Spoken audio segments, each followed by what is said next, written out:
આજે એક સૌથી બર્નિંગ પ્રશ્ન જે આજ આપણે મળ્યા છે તમને પૂછું, આજકાલ અપર મિડલ ક્લાસ અને સુખી ઘરના છોકરાઓ વ્યસનો ખૂબ કરે છે.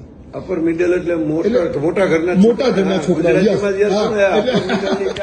તો એનું કારણ શું છે? આ પરિવારનું કંટ્રોલ નથી કે બહારની સોબત કે આના પાયામાં શું છે?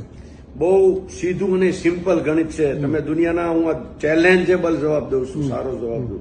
દુનિયાના 100 જણા બુદ્ધિશાળીને પૂછજો, મારી પાસે બહુ બુદ્ધિ નથી, 100 જણા બુદ્ધિશાળીને પૂછજો, આનો આ એક જ જવાબ છે અને હું એમાં તમને પુરાવા જોઈએ એટલા આપીશ. પૈસાવાળાના છોકરાઓ અનકન્ટ્રોલેબલ છે અને એ મા બાપની જવાબદારી છે. અતિ પ્રેમ, અતિ સગવડતા, અતિ ફેસિલિટી બધું આપી દીધું છે. માગ્યા પહેલા મર્સિડીઝ આપે, માગ્યા પહેલા ગિફ્ટ આપે, મોટી મોટી ઘડિયાળની, માગ્યા પહેલા સરપ્રાઈઝની જે પથારી ફેરવી છે ને, એટલે એનામાં પછી એને હવે બીજું જોઈએ છે અને પાછી દીકરો કનીસ કરે.